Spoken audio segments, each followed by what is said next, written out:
Good morning, everybody. What's going on? Today is Thursday, July 28th, and we're starting the stream a little bit early this morning so we can catch the reaction to the GDP numbers. Those, of course, come out in about 7 minutes.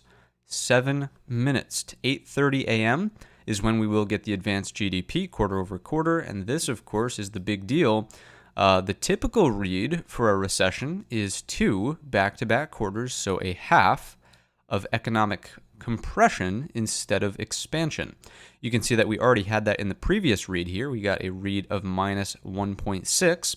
So will we see compression, or will we see what the forecast is saying, a slight improvement, 0.4% in the expansion direction? So time will ultimately tell. We're going to watch for the reaction live here on the stream today. So what that means is, as we're going through our headlines, we, of course, want to get a little sneak peek at what those ES futures are doing. So I'm going to scroll over just like that. So as we get closer to the number actually coming out, we can see what's happening here on the screen live as it's unfolding. So just in the background, for those of you who are unaware, let me go ahead and do something like this quickly.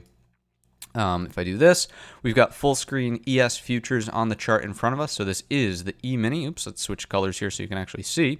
There's the arrow. So the E-mini S&P 500 Index Futures, the contract that expires in September 2022, aka the ESU 22. So we're going to just get a sense for kind of what's going on with the ES as those GDP numbers come out. Recession, no recession, market temper tantrum, market euphoric. We're going to see, right? Time will tell. We've got about 5 minutes until those numbers come out. So what we're going to do is stick to the plan as we always do, start working through our normally scheduled lineup. But as we approach that 8:30 mark, again, 5 minutes from now, we'll, number one, see the volatility in the background here. And then number two, we'll flip back on over to this chart and see ultimately what this number is going to be. So GDP is the big deal on today's session. Tentatively, Yellen is speaking at some point during the day. We don't know when, but I imagine that it will be after the GDP, not in 5 minutes here, and it will be in reference to what the number is and kind of their interpretation in the Fed. So we'll see. We'll see how that pans out, but overall, the big deal, the fireworks, as we know, coming out here in roughly 5 minutes. We'll see that live. After that, into the close of the week, we get PCE coming out on Friday at 8:30, and then consumer sentiment at 10. Next week, let's just do a quick preview of what we've got on the calendar there. Monday, some OPEC stuff, so oil, watch out for that. We're going to get JOLTS, job openings, ISM services, unemployment on Thursday, and then we get nope, it's not quite NFP, non-farm employment change. It's not the non-farm payroll. So that's what we've kind of got next week. I would say that this is still the big deal, the unemployment day on Friday, which is where you want to be aware of some volatility. But still, that's a week away. We've got a lot of time to go before ultimately that comes into play. So here we go. They've already started to give us our little refresh symbol. We'll click it when it becomes available there, closer to 8:30. But for now, let's just take a quick peek through our CNBC headlines here, just see if there's anything interesting as we're waiting in limbo here. So the economy is expected to have barely grown, last quarter, and it may have even contracted a little bit. Obviously, if we get that contraction outlook, then that does trigger a technical recession, a half of economic contraction instead of expansion. What else do we have? JetBlue agrees to buy Spirit, so JBLU and SAVE is Spirit.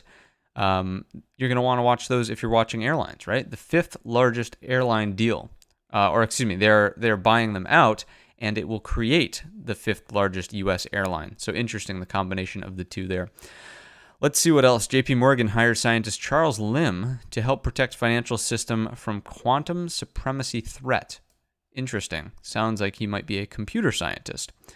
Anyways, that is cool to see that they're beefing up the systems there, if you will. Anyways, Comcast fails to add broadcasting subscribers for the first time as the economy slows. And that was not broadcasting, that was broadband, So Comcast failing to expand for the first time ever as the economic slowdown sort of is upon us. Now, Jerome Powell did say in the prior day's press conference that, it was expected that we would get some economic slowdown, but even still, the labor force remains incredibly bullish, right? It's really positive numbers there that we're seeing. There's just no, the economic markers that he would traditionally look at to classify a recession, he said, at least these are his words, not mine, are not there as of yesterday's press conference. So that was interesting. A downgrade to Shopify after their earnings cites a volatile path ahead for e-commerce company. That is, of course, Shopify from Piper Sandler. So downgrade there. Gaps in access to paid leave may lead to enormous disruption to financial security, report finds. Of course, that seems logical to me. Ford beats the expectation and raises their dividend as the company, sells more of their top models. Ford is a small portion of my long-term sort of investment strategy. So that is fantastic to hear that they did raise the dividend. That definitely feels good on the pocket. What else? Barclays posts a profit slump. Bank of America downgrades Verizon, says 5G growth has yet to materialize. Pricing buoys Stellantis? Stellantis as I'm not even going to try to pronounce that one. As fight for electric markets heats up. Stellantis. Interesting. I've never heard that this term buoys as well in reference to a company. So I don't know. Maybe I'm out of it here this morning, but that headline's not making a whole lot of sense to me. I just imagine it means that prices are bobbing up and down like a buoy, and Stellantis is just not really doing anything impressive. Anyways, that's besides the point. We've got 30 seconds until the result of the GDP. I'm looking at my clock out of the corner of my eye. 20 seconds now. Let's just go ahead and flip on over to the economic calendar. We will get ready with the refresh button here. If you guys want to drop it in the chat before it even happens, that would be cool as well. Just give us your sort of take there, or the actual number. If I miss it here, or this is slow to load, whatever, give us a heads up. Let us know in the chat. Otherwise, we'll just be looking out of the corner of our eye on this screen right here. This, as just a quick reminder, is our ES futures on the screen in front of us. There we go. A little bit of lift. We've got 8:30, and what's the number? Here we go. Why did that not load? Come on, give us the actual GDP number. It's not coming. It's not coming just yet. Wow. Really, really slow this morning on... Okay, look at that. There is the number we wanted to see. There it is. So the market's actually not throwing too much of a tantrum right now, but look at that. Oops, we want to go with the black cursor. There we go. Negative 0.9 in terms of economic growth. So it wasn't growth, it was contraction. We have two halves, back-to-back quarters, which make up a half. That would technically indicate, yes, we have triggered a technical recession here. What does the market seem to think of that? Not really impressed with the volatility that we're seeing out of the market just yet. We're just kind of sitting there sideways around these levels that we had, the overnight low and the top of the single print. So doesn't really seem to be too bullish or too bearish for the marketplace right now. We will continue to keep an eye on this out of the corner of our eyes, but overall, this is pretty interesting. The fact that we did see economic contraction here, and the price index actually, beat the forecast. Beat the forecast there, 8.7 versus 7.9 expected. So interesting stuff all across the board. The unemployment claims only got slightly worse, right? You can see to the tune of 5,000? So 251,000 versus 256,000, only a net 5,000 difference, which to me is still very, very nominal, indicating a strong labor market here. So even with the technical recession triggered by this number right here, the market's just, it's seemingly fine as of right now. No big reaction here in the ES futures. So take that for what you will.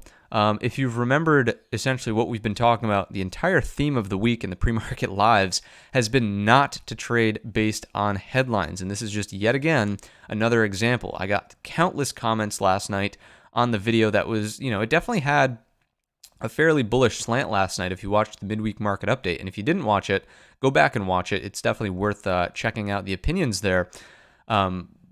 But again, a lot of people in the comments section saying, as soon as the GDP number comes in, the market's going to tank and, wipe out all the gains from today. And while that may be possible, and it's still technically on the table here, notice that this is probably much less volatility than those people were expecting. Let's just say that you were in the camp of, all right, GDP is going to come out. The market's absolutely going to crash.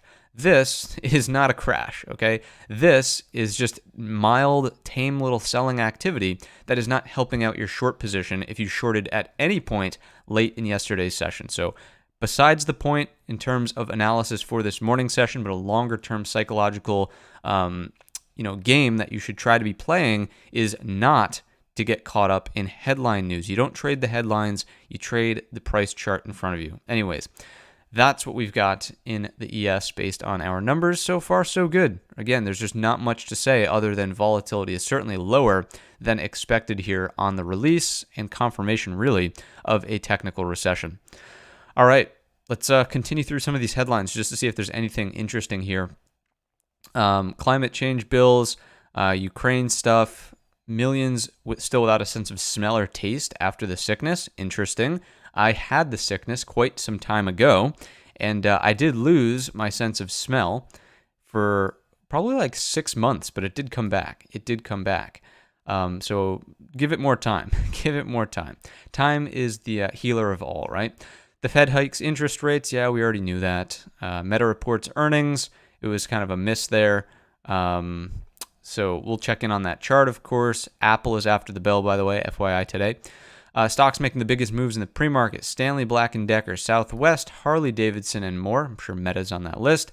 Meta's post-earning decline could be a buying opportunity for long-term investors. Yeah, it seemed that way for quite some time. If you guys remember, I mentioned a long time ago, while this was still FB, I actually was a buyer on the gap down. Now, I exited out of the leap positions. I'm out of those leap calls, but I do still have the equity there sitting in that long-term account. Remember that the time frame on that trade was between 3 and 5 years, not months, okay? So that's kind of still just sitting there, as you may or may not have remembered. Anyways, 4 things Ford CEO told Kramer, blah, blah, blah. Market and the Fed, good. Yeah, this 36-year-old, blah, blah, blah. What else? Okay, Sebastian Vettel is retiring from Formula One after the 2022 season. Interesting. I wonder if, what's that? Geez, man, I'm forgetting on his name already. Max Verstappen. I wonder if he's going to step up and really start taking some more titles. That'll be interesting there in the F1. Does anyone follow that here in the chat? If you do, let me know in the chat. If not, then no biggie. More stuff about the interest rates and oil giants. So really a mixed bag of headlines. The main takeaways I would get from it, at least this morning, were a couple of downgrades, Shopify, and then Meta seemed to be not getting too much love. You also get Verizon on the downgrade, right? And then you get a little bit of a boost in Ford based on their raising dividend, right? So that's what we've got there. Big F1 fan there from Blackbean. All right, let's continue along. We're still keeping an eye on these ES futures out of the corner of our eye, and everything's still all good here. Now the reaction is positive and to the upside. Just another reason why you don't trade headlines. You don't, just trade based on your expectations of what the market should do. Trade based on the levels. Anyways, earnings. What do we have on the calendar today? Before the bell, we're going to get Tilray. We're going to get Pfizer. We're going to get Southwest. We're going to get MasterCard, Merrick, Altria. Those are the heavy hitters. Let's do this nice and neat, nice and orderly, okay? Not really a big fan of that sloppy circle I was drawing, but you get the gist. Here we go. These are the big names that you want to be watching pre-market if you haven't been watching them already. After the close, these guys are the fireworks, Apple being the heaviest weighted component of the S&P 500 and the QQQ NASDAQ 100, definitely where you want to keep your attention. Amazon's up there as well, right? So after that, some smaller stuff. Roku, much smaller piece of the S&P 500. Intel as well. U.S. Steel from the materials perspective. And then Friday, obviously, we have that mixed bag that we were talking about here. A lot of oil stuff, consumer staples, healthcare, back in the oil and energy sector, and healthcare as well. So what does that leave us with? Well, let's just get right down to business in the ES itself. Let's talk about these levels. Let's talk about that yellow box that you may or may not be able to see on your screen currently. We will, of course, be getting into the 3 questions, question number 1, 2, and 3. But before we do that, let's just quickly see who we've got with us in the chat here this morning. So scrolling all the way on up to the top. We've got Philip M. kicking us off with the string of sunshine emojis. Thanks so much for being here, Philip. Thanks for brightening up our chat. We really appreciate it every single time, so thank you. After that, Jason Lee, James Spark, Siege, Edward. We've got Tasla, Tasala, Tasala, I don't know. You can correct me in the chat there, but we'll go with Tasala. That sounds a little bit more appropriate. Jeremy G, Steve Davis. We've got Mona Makes More, Andres Mendez. We've got Stevie J, Quadruple Zero, Leo YD, Kid Ray, S Davis, Roger Tutt, Johnny Whitaker, Iculus, Random Factor, Fancy A, Ty O. We've got Johnny Whitaker dropping the member for 2 months as a supporter in the chat. Thank you for doing that. Good morning to you. We've got Geary. We've got Pride and Envy. We've got Willow Puff Lewis. We've got Miami Beach Broker, Jay Tuno, Buckminster Wallace. We've got INF the Based Homie. Swipe is here. DC, Scalp Daddy Dallas, Slick Messy, G Money. Jake Ryan, the Nomad Trader, Ryan Speed. Good morning to you. Best Gray Wolf is here. We've got KGB. We've got Jake C, the Sankofa. We've got Malik, Pete and Repeats here. Richard. The list goes on and on. The list is going on and on. Philip, asking about the t-shirts. It's a good point. We had a little bit of a hang-up with the print shop, and now what they're telling me, and this is what they're telling me, guys, I can only deliver the information, right? And I can't force them to speed up the operation, is that we should have shirts by M for Monday, and I will make the order link available. The last thing that I want to do is make the order link available and then come to find out when I get delivery of the shirts that, 3 or 4 of them might not meet quality standards and they can't ship out, and all of a sudden I've got to issue refunds. I don't want to deal with that. So I'm ultimately waiting until I literally have the shirts in hand to make that link available, and then I'll let you guys know when the quantities are correct. I can monitor the inventory properly, and then we'll go from there. Okay, so should be early next week, and this is like after a push out from the print company, so I'm pretty confident in Monday. If it's not Monday, then I'm going to be fairly upset myself and potentially look for a different company to produce them. It would be unfortunate to have to do that, especially the fact that we are supporting another local business here in town, but that's just the reality of the situation, right? We can't deal with lead times that are, what would that be, close to a month and a half. So anyways, that's the update on the shirts. I hope to get them to you quickly and soon, but Monday is what we've got. John Cardoza, where were you for the first 9 minutes of the stream? Even more than that, like, what would you say, 15 minutes of the stream. We talked all about the GDP data. The GDP data came in, and it was not what we were looking for. Evaluation with an A, or evaluation, I'm sorry if I'm pronouncing your name wrong. Anyways, we're droning on and on now about some other stuff, which is not so much the important part. The important part of today's stream, again, if I missed you in the shout-outs this morning, I'm sure I'll get you next time. But the important stuff from this morning's stream is that the GDP has not caused a market crash. The GDP has signaled, though, if we just quickly go back to this and recap for anyone who's just tuning in here, that we actually got the negative print, right? You can see right here, negative 0.9, which is going to trigger a technical recession 2 quarters back-to-back, a half of economic contraction instead of expansion, right? So last time we got negative 1.6, now we've got negative 0.9. That certainly adds up for contraction over the course of the first half of 2022, indicating recession. Again, what does the market seem to think about it? Doesn't care. It doesn't care, which just lends us to the point of the original sort of rant of the video, which is don't trade based on headlines. There's no reason to be bearish in yesterday's sort of session. You can go back, watch the live streams. You can go back and watch the midweek market updates. You watch whatever you want. We've had this stance for a while now. This isn't just coming on the heels of a big rally in the S&P 500. Anyways, so that's what we've got, all right? Let's get to business, though, with our 3 questions. Again, if I missed you in the member shout-outs this morning, I'm sure I'll get you next time. If you show up earlier, there's a higher likelihood that I will get your name earlier in the sort of chat lineup. So question 1, 2, and 3. Number 1, where are we opening in relationship to the prior day's range? Here's the high, here's the low. You can certainly see we're opening inside of the prior day's range, so that is going to be a balanced indication. Question number 2, where are we opening in relationship to the overnight range? I mean, my goodness, is this not a compressed range or what? There's your high, there's your low. We're opening towards the upper third, but definitely not anything like amazingly bullish. So let's go ahead and just give a slight little upward arrow here for question number 2. It's definitely more bullish than bearish, but you can see with the volatility of the GDP, it's basically wall to wall, not the end of the world there in the pre-market volatility. Number 3, what is the overnight inventory position? Net long, net short, what's the deal there? You can see essentially for all intents and purposes, the value area high is the settlement, and we're opening right at it. So it's not net long, it's not net short. About half was spent above, about half was spent below. So a really balanced overnight session. We're not looking at this as a major skew in the inventory one way or another, so let's put a 50-50 here. And the answers to these three questions tell us a lot about what we should or should not potentially be doing on the open here. So with these specific answers to these three questions, we're opening in balance. There is no major shock and awe open. There's no reason to believe that we have early morning trade as a possibility. No one's arriving to their desk this morning and saying, oh goodness, look at that. The position I put on from yesterday is massively underwater or massively in profit. I need to do something. It's just not the case. So because no one's arriving and needing to make a knee-jerk reaction, there's not possibility, based on opening imbalance, of early morning trade. Question number 2, just slightly more bullish than bearish, opening towards the top upper third of the overnight range as opposed to towards the lower third. It's as simple as that. It's, don't really read into it much more than that. Usually this is much more important when we have a true gap outside of range, because that will help dictate whether our risk is proper for a gap fill or if we should avoid that, right? And without number 1 telling us imbalance or a true gap, question number 2, again, is a little bit less meaningful, and we're just saying, okay, it's slightly more bullish than bearish, but we're still inside of balance overall.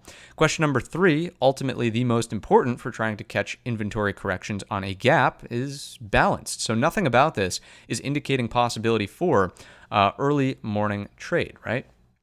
Nothing about this is really setting up for early morning trade. Instead, there's a couple of other indications that I would want us to just be aware of on the day's session. So this yellow box is not a box that we often have on our screen. So what is it? It is single print. So I'll just put SP here for single prints. And what this means is that there's very little market structure in this area. And you can see that clear as day here on the 15-minute chart, right?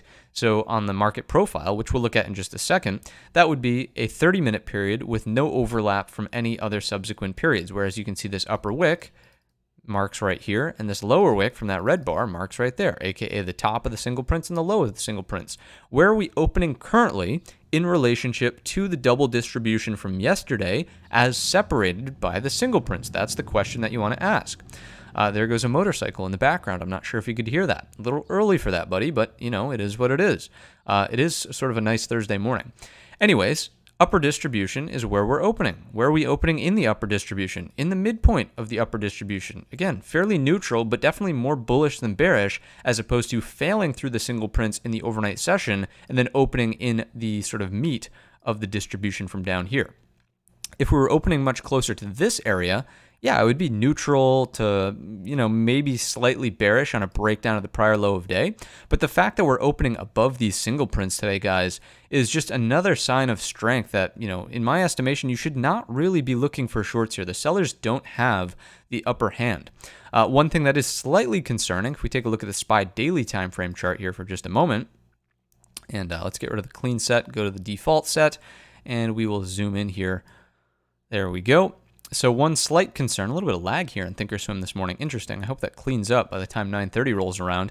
But the one interesting thing is that we are approaching the top end of the weekly expected move. And as you get closer to that area, generally speaking, your risk reward to the long side at least starts to decrease. It doesn't mean that we see a huge pullback off the top there. It just means that upside starts to get limited here and downside is still well within the bounds of the expected move. So hopefully you can see that as you move towards the top, yeah, you're moving towards that target. And I'm not saying we can't breach it, but from an odds perspective, your sort of risk reward is flipping to the downside, right? So that doesn't mean short the market. Everything that we just talked about here in the ES is actually bullish. Upper distribution above the single prints, holding on to the overnight low, even on the negative GDP.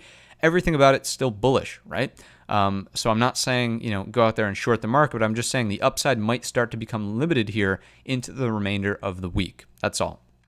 All right, so a couple of scenarios for you guys on this morning's open. Number 1 would be just consolidation, sideways activity in between the overnight high and the value area high. That strikes me as a bullish development, looking for breakout scalps into the prior high of day. If we see a breakdown from an opening range, it's all about the overnight low and the top of these single prints. The reason I'm using the overnight low is because we literally just went to that area, to the tick, on the GDP announcement. So give it a little bit of wiggle room here at the top of the single prints. Even if we were to pull back a little bit more aggressively into that sort of overnight low, I wouldn't say that it's the end of the world. Now, if we break the overnight low, that's a different story. And the trade on that would be, okay, here's some consolidation, breakdown to get us here, and then a flag flush. Obviously, you're targeting the bottom end of the single prints, the yellow box here, which is 39.90.50. 39.90.50. 40.50. And the top of this range, just as an FYI, is going to be 40.08 even. Can be slightly underneath if you want to count the lower wick in there, but 40.08 is pretty much the level, all right? So those are the numbers for your ES. Those are sort of a couple of scenarios that I would watch out for on the open. Just to reiterate here, opening range is probably what we're looking for, a little bit of chop, a little bit of digestion in the upper distribution that we've put in. This is bullish, so we are going to favor a break of sort of the overnight high or an opening range to get to the prior high of day, and then we'll reassess the chart from there. If it's going to be a breakdown, that's fine. I wouldn't really short it into this sort of area at the overnight low. Instead, I would wait to see what the reaction is here. If we do this and then boom, we're doing this with some acceptance, that's where that opens the door to short into the bottom of the single prints, right? So that's the better short trade here on a quick scalp. It is not something where we're looking for the market to go to zero. It is a quick in and out. Don't overstay your welcome. All the indications so far are on the bull side. So let's take a poll and see what the chat seems to think on this morning session. If you're bullish out there this morning, and look at this, I've even got to continue to adjust our overnight high as it's pushing higher here on the GDP. Anyways, the poll, here we go. If you think it's going to be neutral for a breakout higher low above the overnight high, break the prior high of day and continue here, drop me a number 1 in the chat. If you're a little bit more neutral, maybe it does something like this throughout the course of the day, sideways making higher highs and lower lows. They could be above the overnight high. Basically, number 2 wants to be contained within the prior day's range. So no aggressive breakouts over the prior high of day. This is really more of a balanced indication inside bar on the day's session. Drop me a number 2. And if you're a bear, if you think we're going to opening range, break down to the single print top, break down to the single print bottom, and then break down to the point of control from the prior day and really spend much more time in this section of the chart, drop me a number 3, of course. If you don't know what's going to happen, that is A-okay. You never need to know exactly what's going to happen. You should have some sort of idea of a playbook, if you will, but if you have no idea what's going to happen, drop me a number 4 in the chat. That's just brutal honesty, and that's a decent place to be, because at least you're not married to some sort of bias without having a formula or a thesis behind it. All right, so as that sort of simmers, we're going to make the official poll, because again, it does seem as though the chat does prefer this. So what do you think? Question mark. Good. Question number 1. Oops. 1 is a bullish response. 2 is neutral. 3 is bearish. And 4 is I don't know.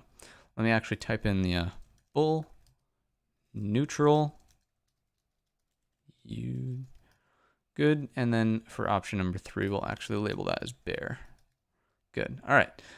So that's out there in the world, and I'm just going to quickly scroll up, see what's going on in the chat as we let some responses come in and the sort of poll simmer there for a moment. So scrolling way up to the top, where did we leave off here? No recession in Canada. Last quarter was positive, and this quarter not in yet, though a lot of homies are really feeling it from INF. Interesting that Canada's kind of holding up all right. Good morning to everybody. Good morning. Any other comments about the t-shirts? Not quite. Abdul asking for a video about the long-term portfolio and how much money I have invested. Let's just say it is a sizable amount. It is a comfortable, or getting close to a comfortable retirement amount. And just to be 100% transparent on that, like 80 to, let's actually drop it down. 75% of the long-term account is just in the S&P 500 for all intents and purposes, the VOO and the VTI. Really, zero for all intents and purposes. Management fees on something like that, it's all self-directed. I don't have, a financial advisor who does stuff for me. So I don't know, maybe a quick sentence like that could wrap up that video, but that's kind of where I'm at there. After that, we've got some, we've really just got some responses coming in. Johnny D, I've got a video on the channel for figuring out expected moves, so you can Google that.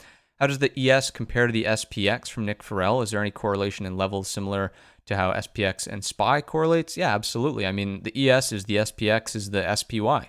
It's all the same. This just has an extra sort of digit on the end. It's multiplied by 10. Anyways, lots of 2s flowing into the chat. 1s, 2s. Lots of 1s, actually. I should reverse that. A lot of people are bullish out there on the day's session. Ivan is our first straight up 3 in the bear category. Why is the market IWM SPY going up after negative GDP? Octavia, I couldn't tell you why. All I can tell you is that this is just a prime example of why you don't trade the headlines, all right? So I don't know the why any better than anyone else out there. Well, actually, newsflash for you, I do know the why. All it means is that there's more buyers than sellers. Do not read into any market any more than that. If the market's moving higher, there are more buyers than sellers. If the market's moving lower, there are more sellers than buyers. It's really as simple as that. Don't get hung up on the why, the what, the if, the this, the that, the headline this, the headline that. Just look at the chart. If you're above your critical levels, if you're consolidating in bull territory, then be bullish. Who cares if the GDP comes in negative? If the chart didn't breach your level, then so be it. That's really been a common theme here over the past couple of days with all of this economic data coming out. And I really, really hope that, I've been very, very transparent in my thoughts here that, the stuff matters. You need to be aware from a volatility perspective. But unless you breach daily levels, it's not changing our tone in the marketplace. So anyways, looking through some more responses here. Yeah, we'll look at the market profile from Ben. Funny last name, Ben D. That's kind of what I've got. I would say a majority of responses fall into one category, then two, and then slightly bearish is the next one. So we will get into, yes, the sectors. We're going to do that right now. That's going to pretty much conclude the impromptu poll. If you want to continue to respond in the official one in the chat, I appreciate you doing so. But moving along, checking out the S&P 500 sectors. What do we have going on here? Let me quickly get this on the side-by-side view. I did not do, if you could tell, my homework for today's stream and get this set up nice and beautifully. Instead, I was doing some other stuff this morning, making coffee and checking in on other stuff. Anyways, SPY, that's not what we're on right now. We're on the sectors all over the place this morning. Geez, need more sleep. XLF, first up in the sector lineup. Clearly, big spike from the prior day's session. Right now, we're consolidating in the upper third of that. That means that we are towards the upper third of this bull flag consolidation. Strikes me as bullish if we're to breach 33.14. Good bullish pressure to get into 33.73. Based on the GDP, it's really just still sideways up here. I would not read into that as a bearish sort of reaction here. As a matter of fact, it's more bullish than bearish, staying in this spike from the prior day's session. So XLF, hard to be anything other than bullish based on the holds consecutively of 32.45 and the fact that we're opening towards the upper third. We have this gap overhead to fill. Everything about the chart is currently bullish. If it rolls all the way back over to the bottom of the range, that's still just neutral. Obviously, on the intraday session, that is bearish pressure for the S&P 500. But as long as we're above 32.45, no big deal in the XLF, okay? That's what I would say about that one right yonder. Next up, XLE, energy sector. What's going on here? Lightweight sector, sideways, a little bit of a gap up in the pre-market. We're still not above that 76.85 level from right around in here, so it's not a major red flag. Lightweight sector, defensive sector, sure, it's moving higher. It's bullish pressure for the S&P 500, but it's also not so aggressive that we ultimately have to be concerned about it, right? So no major red flags here. Next up, XLP, consumer staples. What's going on in staples land? You can see, again, a nice firm breakout of this consolidation zone from the prior day session on the FOMC announcement. We're currently opening in the spike. We're above the open. We're above this area of resistance right around in here. Hard to be anything other than bullish. So I would watch out for healthy consolidation here. If we take out the prior high of day, you're just looking for the rotation into 74.50, which of course is bullish pressure for the S&P 500. Look out for higher. If this were to breach and close the daily bar underneath 73.20, so we get a big turnaround, bearish consolidation, maybe a trickle lower, something that looks like this, that would be slightly more concerning on a fake breakout. But remember also that this is still D for defensive. It wouldn't be the end of the world. It just wouldn't be as ideal for the marketplace going forward. Next up, XLY. What do we see in consumer discretionary? We talked about this in detail in last night's video. If you didn't watch it, I really, really encourage you to watch the Sunday and Wednesday videos. It's where I express a majority of my thoughts on sort of all of this stuff. Nonetheless, XLY, filling the gap overhead strikes me as bullish repair of structure. It's sort of, hosed, absolutely, completely hosed all of the shorts from the Tuesday session. Now we're trading clearly higher, holding it in the pre-market. So beginning of a short squeeze, yeah, absolutely. If anyone's still hanging on from the short side, they're not going to last much longer, I would imagine, right? So 157 is the next target overhead on continuation, puts into play an inverted H pattern like this. If you want to call it that, you could call it a bull flag, call it whatever you'd like, but 157 is ultimately the target. And if it breaks, we get upward clearance into sort of these lows, around 162. A new higher high just further confirms the daily uptrend here in the XLY. So feeling bullish about this one on the open. On pullbacks, I would want to see here, let's see if we can hold 152.38 on the deepest of pullbacks on today's session. Now, could it go further than that? Yeah, it could. But ultimately, this would keep me optimally bullish for the Friday session and ultimately early next week if we hold 152.38 as a higher low. Next up, we've got XLB materials lightweight sector. We're not going to spend too much time here. Bullish in the upper third in the spike, sort of breaking out of this inverted head and shoulders, if you will. It's not technically a true gap up just yet, but again, nonetheless, this breakout level is in play for higher lightweight sector. Is it going to make or break the market? Absolutely not. But will it be a little bit of added bullish pressure if the entire market's moving higher? Yes. Yes, no doubt about that. Next up, industrials, 7%, as we've been infamously saying so far. Opening very similar to what we just saw in materials in the upper third in the spike, well above all of this consolidation on the daily time frame. So are we breaking out of a bull flag? Yes, we are. As long as we're above 91.16, strikes me as a healthy and reasonable pullback, retesting the top of the range. From there, continuation does get bullish into this gap overhead above 92.15, fills up to 93.60, and that of course is bullish pressure for the S&P 500. So watch that on the upside, your XLI, for continuation higher. Next up, we've got XLC. What's going on in the comms sector? This one was a thorn in the side for the marketplace for a little while, and now you can see it still is. It still is. Unfortunately, much more of a give back here in the pre-market. Of course, this probably has to do with the Meta earnings there. I'll take a look in just a second. But nonetheless, opening underneath this support from the prior day, underneath the high from the prior day, so none of that held up as pre-market support here. I would say that the look now is if we put in a lower high underneath that 56.36, that's a short setup inside of the XLC, which of course is just going to send it lower into this area around 55. 55 is the must hold, no ifs, ands, or buts about it. But I would be, willing to look for short setups here on the failure of this big green bar to produce continuation, and also the failure once again at the breakout level at 57. So XLC, watch this one, continues to be a thorn in the side on the bear side. Of course, looking at this level as your pivot, 56.36 here in the XLC.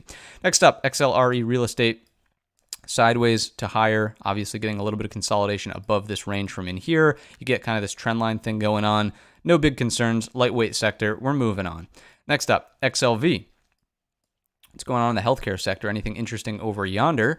Here is our range, big breakout to the upside over 130.50, currently opening in the upper sort of third, if you will, of the spike from the FOMC. We're also kind of respecting this area here, 131.90-ish, I'd call it that based on the daily double top, 132, 131.90. You can see we easily had 1 and 2 touches perfectly. This inverted hammer did not print any sort of negative reaction underneath the lows there, which strikes me as healthy, right? So failure from the sellers and just kind of materializing to the upside now from the buyers. In an ideal picture-perfect world with rainbows and butterflies, we stay above 132, consolidate out here, and then see a bullish move.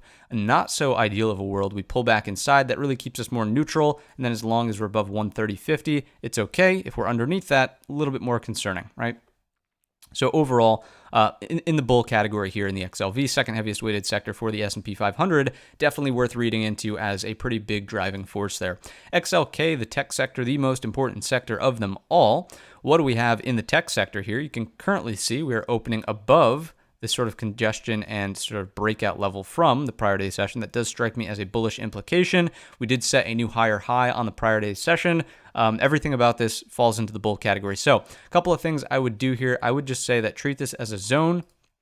If we pull back 138.50, 138.30, this general area, as long as that holds for a higher low, still optimally bullish here in the XLK. It would be hard to say anything other than that.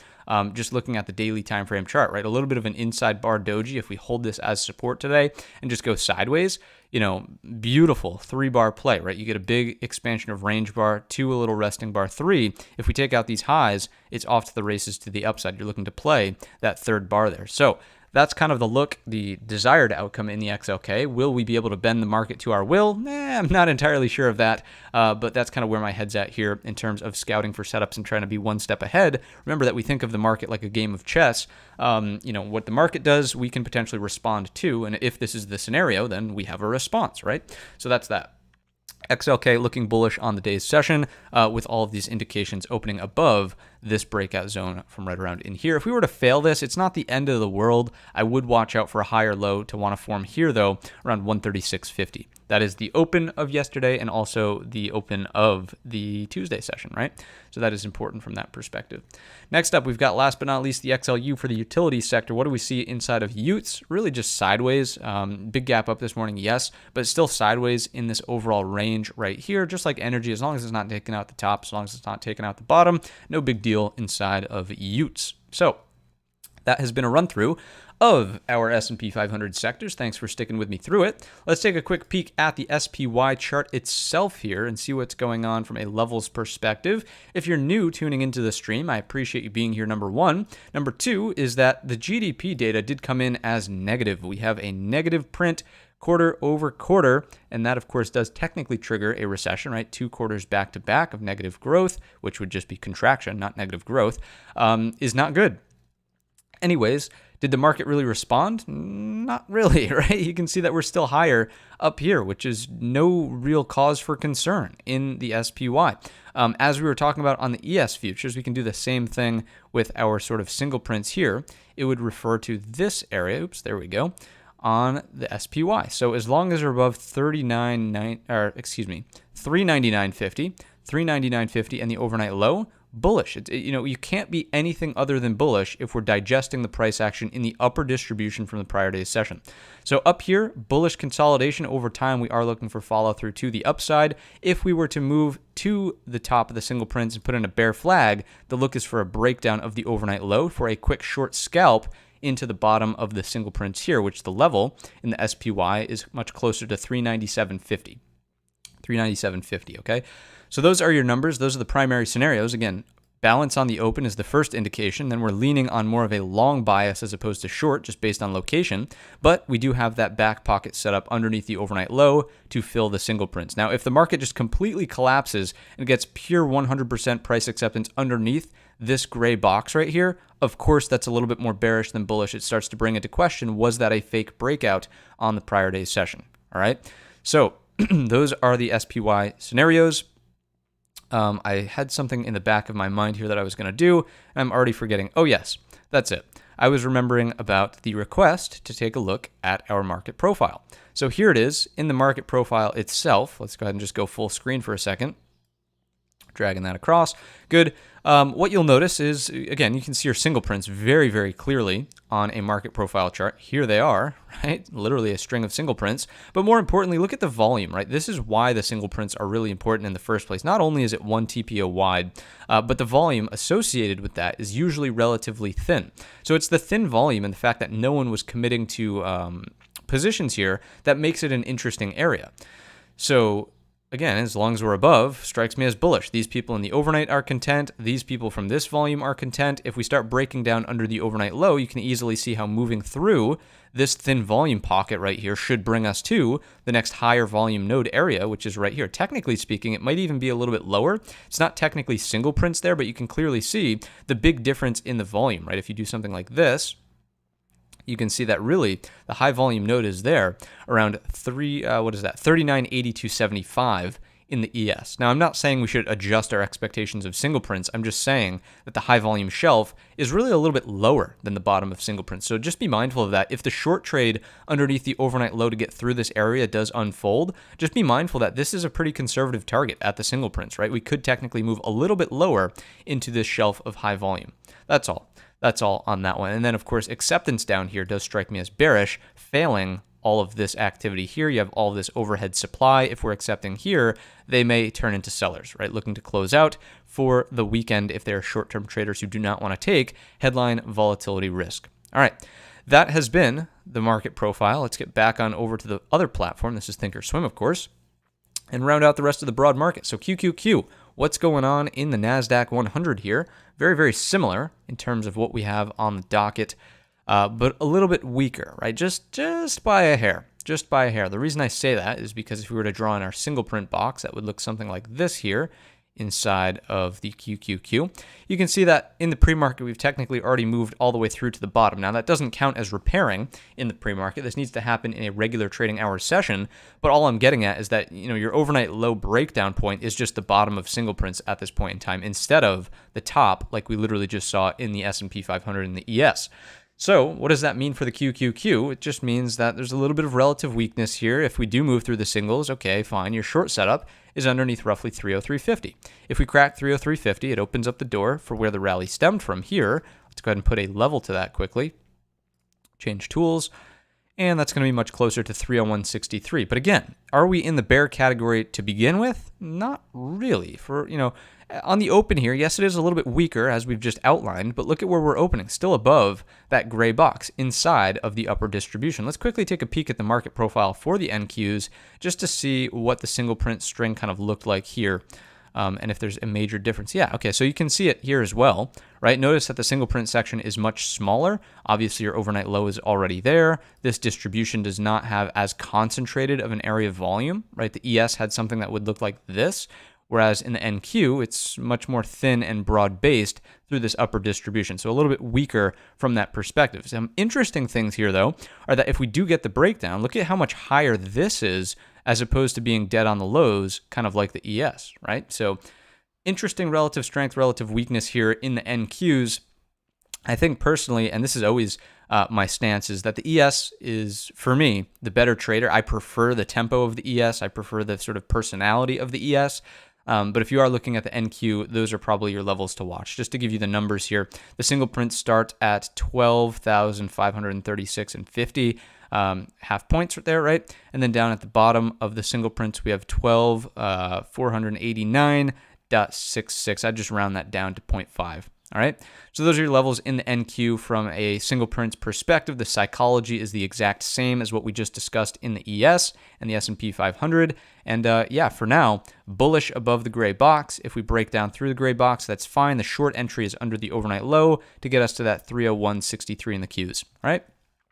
That's what we've got there inside of the QQQ. Next up, IWM Russell 2000 and the small caps. What's going on in small cap land? You can see much more bullish so far. High and tight consolidation just under the resistance trend line. If it breaks, boom, clearance into 186.18. 186.18 is ultimately the level that we're looking for on today's session if we do see the breakout. And because we have seen considerable consolidation in this segment of the chart right here, I would say it would be reasonable to expect some continuation here, right? This is day one of a multi-inside bar breakout. We can see day two of continuation to potentially look something like this. And with the implications of this overnight balance so firmly skewed in that upper distribution, there's just no way around it. This is definitely a bullish looking chart here. Now, if we do reject off of this area, so let's go ahead and just bring up this scenario, because this is sitting at a resistance point. If we've really, let's say we fail at the prior high of day here, which is also very close to the overnight high. So say there's a little bit of a rally here, and then we put in an inverted hammer on like a 5 or a 15-minute chart, there would be reason to believe that you could take a stab at a quick scalp short based on the tight risk you have from the daily perspective resistance trend line. So if you see that here on the intraday, short under the lows, stop has to go right over the highs. It's basically going to be right here, right? And then you're looking for rotation into the prior day's range. Now, I'm not necessarily sure that we move all the way to this 181.50 level from right around in here, or maybe even this, right, 181 quarter. I'm not saying that, but I'm saying that you could potentially make a quick stab short for, say your risk is this, your reward's like something like this, overnight low. Obviously, that makes sense from a 3-to-1 perspective, so you can see if you can capture that. But that would be a thought just based on location and the difference here as compared to what we've seen in the SPY and the QQQ. All right, so that's IWM, that's Russell 2000. That is the entire broad market. If you missed the broad market analysis, just rewind the stream about, 15 minutes here, and you'll get the entirety of it all. I'm going to go ahead and shut down the official poll in the chat. Thank you all for responding to that. And then we'll get into the core list of companies here. So let me go ahead and just see if we have any glaring questions, comments, concerns in the chat here. Let's see. Nothing crazy. Not seeing anything crazy. Some asks on my political views on or well, rather not so much political views, but Biden and I don't know if it's, do you pronounce it Xi? That just maybe goes to show how uncultured I am. But the conversation between Biden and the leader there, I really don't have a take on it. I just look at the price action. If the price action is bullish, so be it. We're trading on the bull side. If it's bearish, we're trading on the bear side. It doesn't really matter what they're talking about there in their secret meeting. Why is the pre-market going up still? Octavia, please, please, please stop falling victim to this mindset. Don't ask yourself why this is happening. Just recognize that it is happening, and there's absolutely nothing that you as an individual can do to turn around this price action. I'm sorry, you just don't have that power. Unless I'm mistaken and you have a bazillion dollars in your brokerage account and you can short the market into the ground, you're not going to have any influence on what the market's doing. So it is not worth getting hung up on why this is happening, what's going on, all that stuff. Just look at the critical levels. Don't get caught up in why this, why that. I know I've done this rant a number of times now in this pre-market show, but it's just so important. I really want you guys to succeed, and you are not going to succeed if you're constantly chasing the why, if you're shorting based on headlines. This week has been nothing but a phenomenal example of why you don't do that. You avoid that at all costs. You follow the price action. I know I sound like I'm preaching to the choir here, but it bugs me when you can't get past that hurdle. It's really an important hurdle to get past if you want to make it out there as a trader. Anyways, the long-term account should be boring. That's absolutely right, Brendan. Slow and steady there wins the race. That is all about wealth preservation, not necessarily creation. Sure, it keeps us kind of on par with inflation. Hopefully the market can outpace inflation. So I don't know. It's not really for making huge gains, right? I'm not looking to double my retirement account, although that would be nice, and I'm sure it will happen over a number of years. It's not something you trade aggressively, right? So yeah, preservation, nice and boring, nice and simple stuff. All right, what else? Let's see. More pressure on the Fed not to raise rates. Okay, so G Money giving us a little bit of the why, right? If you wanted to read into it, he's absolutely right. Ultimately, the fear of a recession, the Fed would not want to be raising rates in a recessionary environment. So as this has sort of happened, it's sort of taking those rate hikes off the table. Although in yesterday's video, we pretty clearly described that I think the course forward is either 250 basis point hikes and then a 25, or a 75 one more time come September, and then 225 basis point rate hikes. And that'll take us to the target rate that they've been sort of giving us in the SEP. So interesting there. I don't think that we're going to get that big sort of market killer 100 basis points or 125 basis points. Doesn't seem to be on the table. Anyways, anything else in the chat here? Since I feel like since everyone is bullish, it'll certainly be bearish today. These markets are backwards, from Jeremy. Yeah. It might be the case, everybody might be coming at this, bullish, but hopefully through the analysis so far this morning, we've given you the clear levels where things will shift tone, right? It's really the overnight low. If we breach underneath that, yeah, shorts are on the table in the short term for scalps through the single prints, and then it opens up the door for the point of control as we monitor for continuation. But so far, so good from the bullish perspective, right? I can't go backwards on what I've literally just said for the entirety of the pre-market stream here. Opening up here inside the upper distribution above the single prints has to be bullish, but we know the levels where the tone will shift, and if it's appropriate to do so, we will shift underneath those levels. Anyways, just scrolling through some of these chat comments, which is it's always great to see kind of your guys' thoughts as well. I don't even know if that's proper English, but nonetheless, yeah, markets looking ahead to Fed easing. Yeah, that'll be the day. Funny Monkey is saying we can't have these sunny days forever. We need a big rainy day someday, a big bear market to really shake things up. Yeah, we'll see. Anyways, there's a question here. I just want to address this question. Then we'll get into the core list of companies. I promise. I really promise. The question is, do I trade with my P&L up in Thinkorswim? Yes, I do. But this is something that you could, if you're struggling, if you take off trades too quickly, if you're struggling to hold on to winners for a while longer, then take the P&L off. take the P&L off. Until you can get over that habit of exiting trades too early, take the P&L off.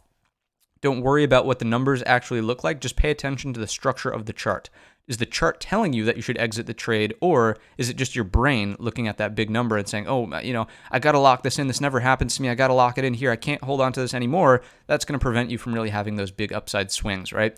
So in the beginning, turn the P&L off. That might be a helpful tactic to hold on to trades longer. But once you get past that curve and you can sort of deal with the emotional swings of seeing the number and being okay with it, just follow the chart, you can put it back on, right? It's not really a big hindrance to the trading. All right. That has been kind of enough of the questions, I suppose. All right, sip of water, and then we're into the core list. Here we go. All right. So Apple is up first on the chopping block. What do we see on the chart in front of us here? Certainly picture perfect price action continuing in front of us. That's a true tongue twister. That's like Peter Piper picker pepper blah blah blah blah blah. Picture perfect price action on the chart in front of us. Anyways, Apple in the upper third above this level that we had at 155.75. We know that that's the daily resistance from here and also off to the left. So bullish consolidation remains up here. If we were to breach this level to the downside, yes, it does open up the door for shorts into the breakout level here, much closer to 154.50. That's your downside look inside of Apple on a failure to hold up at this 155.75. If we're just going sideways, that is bullish. In the grand scheme, we're looking for upward lift into 159.25. So currently sitting towards these highs, it would be, again, it would behoove you to be anything other than bullish. So watching for acceptance here and potentially breakouts. If we breach this level, yes, the tone can shift, but it's only a quick short scalp into that prior breakout level here, 154.50. That's Apple. Underneath that, I would just monitor for continuation, but I would not be overly aggressive on the short side, especially noting that earnings are around the corner here. Implied volatility will likely pick up as the day goes on. Just be mindful of that if you're trading options. Next up, Netflix. What's going on in Netflix here? Very similar in terms of pattern. In the pre-market, we are well above this breakout point here. The consolidation is a little bit wider in terms of range.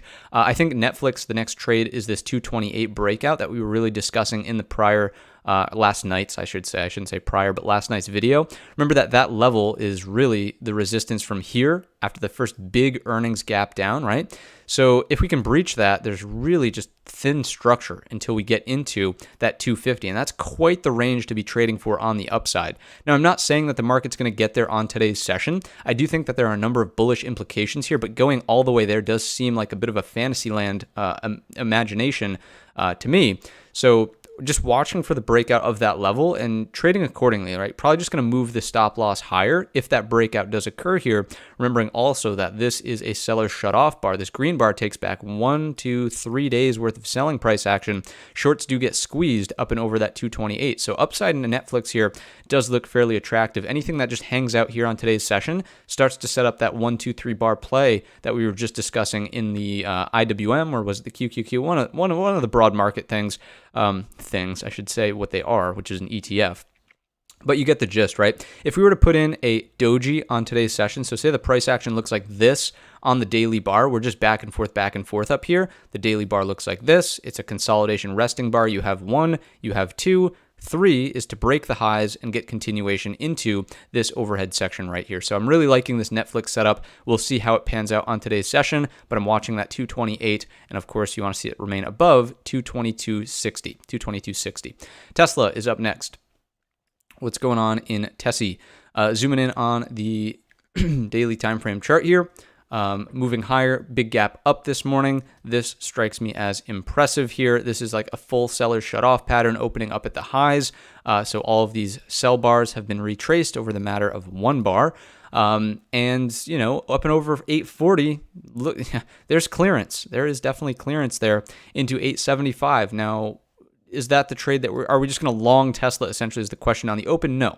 Remember that when we're opening on a gap up, it does indicate that there's an imbalance of buyers and sellers in the pre-market session, and we're also opening very close to the overnight highs. So what that sets up is a tight risk reward gap fill trade. So be mindful of inventory correction here inside of Tesla for a pullback to fill the gap. So I would watch for anything that comes into the gap or does a partial gap fill and then turns around to be the bullish trade in Tesla. So your downside level, as long as we're above 827, let's call it 75, all good. Stay bullish here in Tesla on this gap up. It's just a gap fill reversal. The next breakout is over that daily level that we just talked about. If we breach that to the downside, it's just a little bit more neutral. It's not necessarily a failure at the level, okay? So I would be neutral in this zone. So let's just label it what it is. Number one, bullish consolidation up here on the pullback to fill the gap and reversal back higher. In here, a little bit more neutral, question, that's number two as a zone. And then if we were to rotate back down towards the bottoms, yeah, obviously that's a big failure out of the big green bar here. There could be a short setup underneath like 805 on a failure of this consolidation and congestion to hold up as support, right? So I'd watch 805 as a potential downside entry only if the entire broad market is, crumbling on today's session, right? With the gap up too, it's not my first thought that Tesla is going to do something like this. I would say a higher probability outcome would be a little bit of gap fill and then potentially reversing for higher. All right, Google is up next. Elon's brother bought a bunch of Tesla. I cannot confirm that for anyone else in the chat, but that is an interesting interesting piece of information. And then we've got Jimmy Berry. And I'm probably pronouncing that wrong, but Jimmy in the chat is saying Tesla's going back to 350, all said and done. I don't know about that. Tesla is much more than an electronic vehicle company. If your outlook on Tesla is just that it's an EV company, it's the wrong way to look at the company. Their machine learning, their AI, that's what Tesla is, right? That's what's going on there. It's not so much the cars. The cars are just an excuse to do it. But the technology behind it is really where the value is. So anyways, that's besides the point. Continuing along here, Google is up next on the chopping block. What do we see? Of course, after earnings, we've gotten this nice run. We talked about the trade setup green over red yesterday.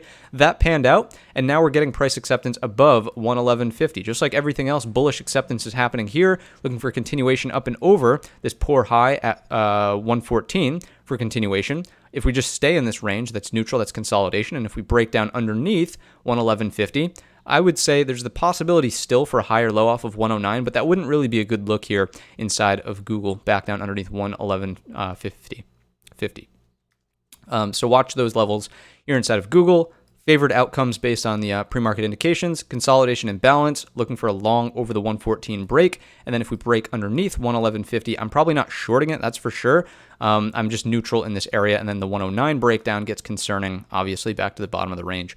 Next up, Meta. What's going on in the metaverse? Obviously, we know that earnings were not so hot here. This, unlike everything else, is making a little bit of a gap down. I discussed this in the video last night, right? There was so much good news, so much bullish euphoria in the marketplace yesterday that it was all priced in to Meta, regardless of earnings or not. So to see this after the fact moving lower and just sideways here that doesn't really surprise me, to be quite frank with you.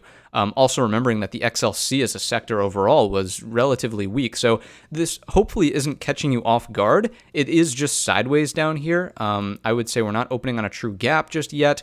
This chart, though, will be tricky to trade, just based on the psychology of a red bar being reversed back to a green bar and then opening right back at those lows again. So everybody who got in on the bull side yesterday feeling some pain on this morning's open, right? Almost everybody from yesterday's rally is underwater. Earnings kind of blew this thing up. And, I would say if we get continuation underneath this zone, so underneath 162, that's where those shorts will start to, longs will start to close out, and it should send us lower in Meta. So use 162, the prior low of day, as your pivot. If we're below, obviously has to be bearish. If we're above, slightly more neutral, but still bearish, being underneath this this level of overhead supply, right? Unless we can take that out to the upside and confirm that these people are now back to being content, still bearish inside of Meta underneath. Let's just put a number to it. Underneath 167, bearish, right? Boom, still bearish there. Ultimately bearish underneath the prior low of day. Hopefully that was helpful. NVIDIA's up next. We've got about 4 minutes on the clock here. We'll speed it up just a little bit. Some people have been asking about NVIDIA, AMD. Some people have really been missing AMD. So is AMDizzle going to make a rebound here? I don't know. We replaced it with, Google. And I really don't want the core list of companies to get overly long here, but I don't know. It seems to be a popular sort of thing here. Anyways, what do we have in NVIDIA? We have a move right to the prior high of day. Jimmy, I'm not even going to, let's see.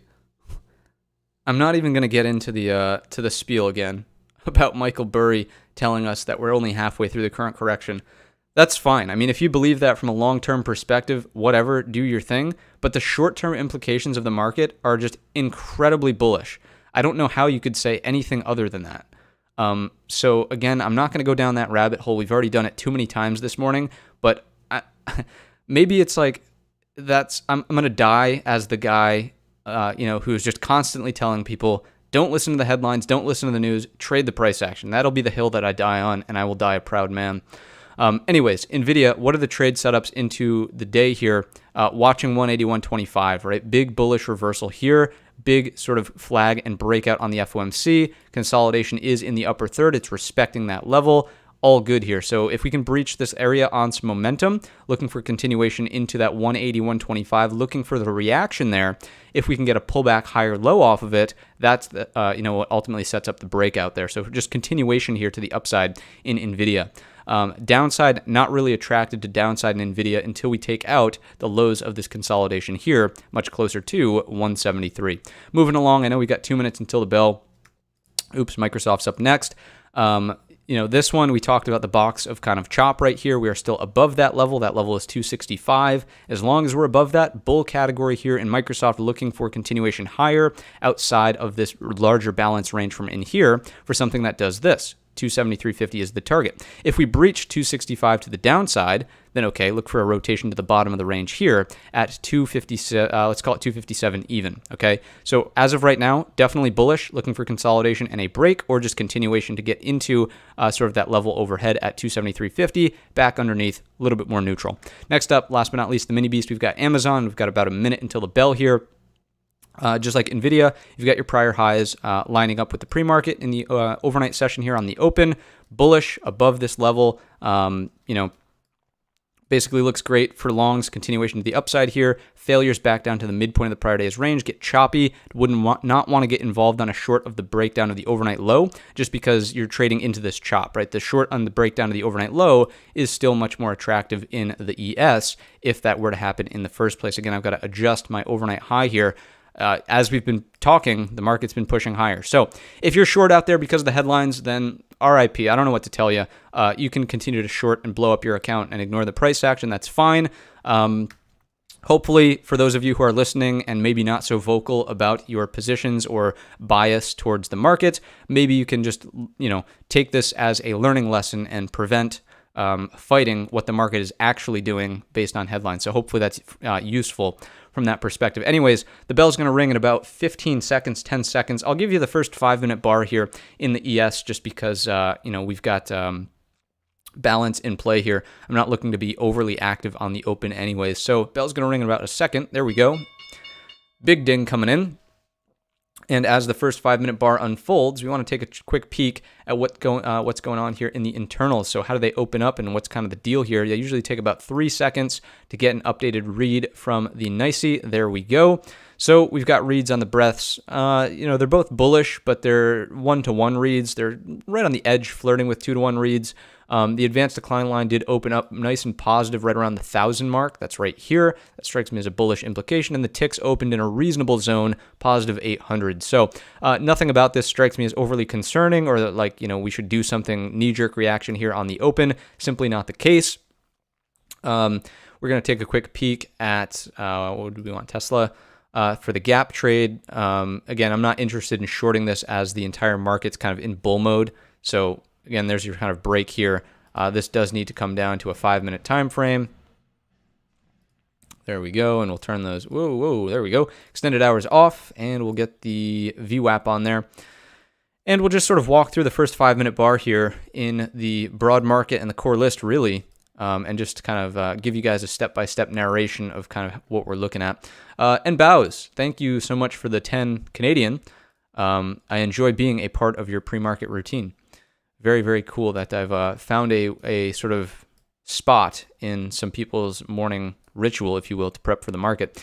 Anyways, ES continues to push higher. We are above the overnight high, so the bullish momentum did continue here. And the prior high of day is, of course, where we want to put our attention on now. The internals are actually perking up. These breaths have been getting stronger as the day has opened up and progressed here in the first couple of minutes. And the advanced decline line is also moving higher, a bullish implication. The tick is hanging out here. It's not pulling in aggressively, which again is another bullish implication. So it is still game on for longs. Let's go ahead and take a look at our Tesla here.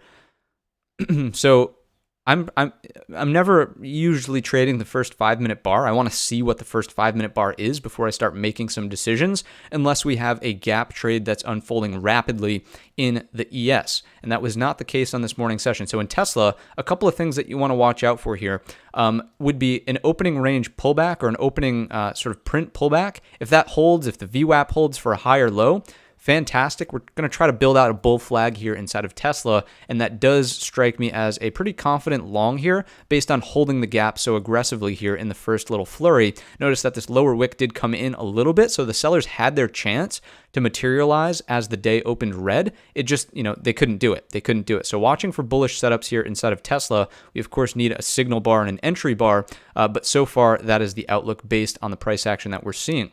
Next up, SPY on the 5-minute. Anything interesting here? Still flirting with those highs from the prior day's session. The ES is doing the same. That shouldn't come as a surprise. Look at that, guys. The breaths on the nicey getting even better here. 3.4 to 1 instead of the opening 1.9. So this is firming up as a nice solid open on this morning session on the bull side. This is why we don't chase things though. Again, we need a signal bar. We need an entry bar here before we can actually get active in the market. The first 5 minutes is usually not going to give you anything that's too actionable unless we have a gap fill trade setup. So as the market's pulling in, let's quickly take a peek at what Tesla is doing. And there you go. So it's very important to watch for the first 5-minute candle closes, right? It's all about how the bar actually closes, not what's happening in the flurry of volatility as it's being printed out. Maybe that's another takeaway for the video. If you're someone who just likes to trade based on what's developing, you might notice that, oftentimes a nice big bullish bar can easily, in the blink of an eye right before the candle close, snap your fingers and it's an inverted hammer, right? So watch to see how this bar closes. Is it going to be over VWAP? Is it going to be below VWAP? Are we going to build out a possible 1, 2, 3 bar setup on the 5-minute? That's a possible entry. Are we going to have hammer candles on the pullback to VWAP? We don't know yet, so that's why it's important to let it close out. Next up, we're going to go back to the broad market here. QQQ, inverted hammer-esque type look now. How are the internals doing from a breadth perspective? Still okay here. Notice the lag in the NASDAQ. Okay, so if you wanted to make shorts today, I would do so in the QQQ and not the SPY. Okay, QQQ looks much weaker just based on the simple reads that we have in the box right here, as opposed to the SPY. Going back over. Got about 15 seconds until this bar closes here on the first 5-minute. Let's take a quick scroll through the core list of companies. Apple, inverted hammer, likely. Netflix, inverted hammer, likely. Tesla, turning back into a bull bar. This might be where the setup is this morning for a long. Okay, so there's the first 5-minute close. Did close as a nice bullish bar. Now we're watching VWAP or the 1, 2, 3 bar setup. So consolidation doji or something that's going on here. If you really want to catch trades on a faster pace on the open, you can go down to like a 2-minute chart. But I find personally the 1-minute is just far, far too much noise, really choppy. I struggle to trade that chart personally. So anyways, you know what I'll be watching? Tesla on the long side, just based on the relative strength here. Apple did close out as an inverted hammer, so you can look for a little bit of pullback. But remember what we discussed in the pre-market live. There's nothing really aggressive to do on the short side unless we breach 155.75, which we currently have not done, right? Netflix, let's quickly just scroll through them all. Inverted hammer, but moving back higher. Tesla, we already talked about. That'll be a top watch for longs. Google consolidating in that neutral zone that we talked about, right? That's kind of up here above 111.50, so nothing to do quite yet from that range perspective. Meta on the gap down, did move under the prior low of day and was bearish as we sort of forecasted. Personally, again, that's not the type of trade that I'm interested in on this morning's open. It's much more about balance and watching the ES. I love to see broad market participation, and when there's an imbalance in the ES, that's when we get active in the morning session, not when it's just an anomaly based on earnings. Also, with implied volatility pumped up, those contracts usually will have some sort of major skew to them that will get sucked out as the market sort of develops here. So let's just round out the core list of companies, and then we'll send you on your way. NVIDIA also is on the table here for a long, up and over that 180, 125. I'd love to see a bull flag get put in or some sort of consolidation here or respect to the VWAP, something like that. But then our daily setup that we were literally just discussing is on the table here. Boom. look, there's your breakout, right? So watch NVIDIA and Tesla here for longs. Microsoft, this is actually setting up as a beautiful 1, 2, 3 setup, right? You've got your 1 trend bar, your 2 reasonable pullback in the upper third, respecting VWAP. If it can close out as a hammer bar, look for the long over the high here inside of Microsoft. We know we're breaking out of the daily context, this range right here. So there's no reason why this can't continue inside of Microsoft. So watch this for a long as well. So right now we've got Tesla, NVIDIA, and Microsoft on the long side, and we're being patient in Amazon. We're being patient in almost everything else on the core listed companies. Everything from the open, with exception of healthcare, the XLV here is green as measured from today's open. Obviously, that's a bullish force for the S&P 500. All right, that's going to wrap it up. We're getting to the point where now is when we're actively looking to enter trades here. Tesla's getting close. We've still got about 3 minutes on this bar, but that's going to do it. All right, tell yourself the story of what's going on with the chart. Wait for the bar to close. Have patience. Don't chase headlines. Those are the takeaways from this morning's stream. If you appreciate it, hit a thumbs up button on your way out. I greatly appreciate you being here, and I wish all of you a great trading day. As a quick reminder, I've got another 3-day music festival this upcoming weekend. So I will be on at like 7 a.m. maybe tomorrow for a quick pre-market live just to check in on the ES, but we're not going to have a full-length show on tomorrow's session, okay? So just be prepared for that. The Sunday video will come out at some point. And yeah, I wish you all a great trading day. Get in the Discord if you're not in there already. It's where we hang out. It's where I send trade ideas. It's where I keep you posted. All right. Have a great one, everybody. Stay green and enjoy the weather if you can. All right. See ya.